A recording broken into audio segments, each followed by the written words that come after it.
Meanwhile, the Philippine government assures it will pursue a clean and green growth for the country. Freddie Abando has the full story. November 8, 2013, Super Yolanda unleashed its force and fury in the Visayan region. Its impact was so devastating. Thousands of lives were lost. Properties were destroyed. Communication and infrastructure were battered to the ground. There was agony and anguish everywhere. Yolanda's tragic blow did not batter our people's determination to rise and recover from the ruins of their battered lives. Early this year, Pope Francis fulfilled his promise to visit the people of Tacloban City and later to show his compassion and caring, to uplift their spirits, to overcome the tragedy and tears left by Yolanda. Yolanda has been a signal of the threat of climate change to humanity, our home, planet Earth. May 2015, Pope Francis issued his encyclical Laudato Si on the care for our common home. Pope Francis laid down the groundwork for leaders of government and the church from all over the world to address major concerns on climate change and environmental concerns. Speaker Feliciano Bamonte stressed the Pope's encyclical letter is a must for humanity to protect the environment. To a very large extent, all of us, the whole world is already attuned to the fact that that we have to adjust our way of living, way of consuming to protect the environment. And the Pope merely recognized the fact, but the fact that he recognized it also gives it a lot of traction. And I think it's a good thing that he did it.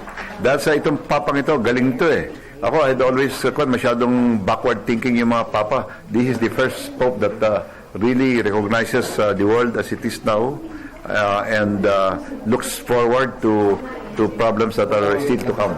My hope is that it will have an impact not only in the Philippines but in the whole world. The encyclical of the Pope actually is not just calling institutions or not just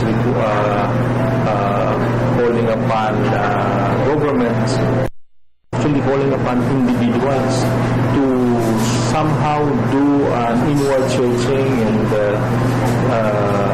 determine how you conduct your lives as it relates to environment, your everyday life as it relates to the environment.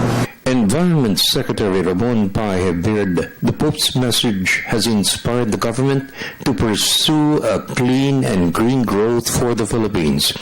Over the past 5 years, the Aquino government has implemented a series of programs and projects for environment protection to ensure today's generation will leave a legacy that will provide survival of future generations. There's the National Greening Program to plant 1.5 billion trees nationwide, the ban on illegal logging, the cleanup of our rivers, lakes and coastal waters, cleaner fuel for transportation and power generation. Government has pursued a balanced growth to ensure sufficient food supply and clean water.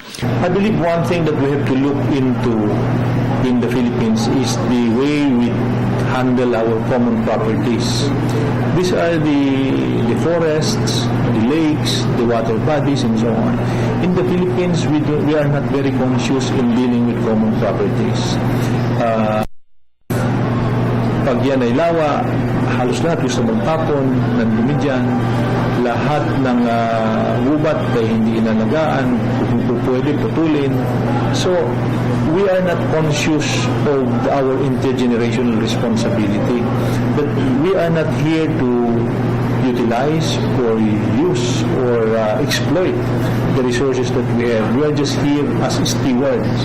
There will be generations and generations that will come after us, and they have to be taken care of as of now, that they should also benefit from it the way we benefit from these resources now. Paje, the Philippines will commitment to cut emissions of carbon in the Paris Summit on Climate Change late this year. Unlike the Kyoto protocols, only the developed countries committed to cut carbon emissions but failed to comply. Hopefully, Paje said, Paris will ensure all nations will be activists to protect humanity's home, planet Earth. That is a very big challenge to us. how do we comply with this protocol wherein we are now required to do a contribution or significant cut. You are remember that every time you increase your growth, 6% growth, there is a corresponding emission equivalent to it. So in the Philippines, you now see the massive growth that we are experiencing, and therefore we are required to do a much cleaner growth, meaning a much greener growth. So if you grow 6%, you can maintain your 6%, but I believe you have to reduce your emission by using cleaner fuel,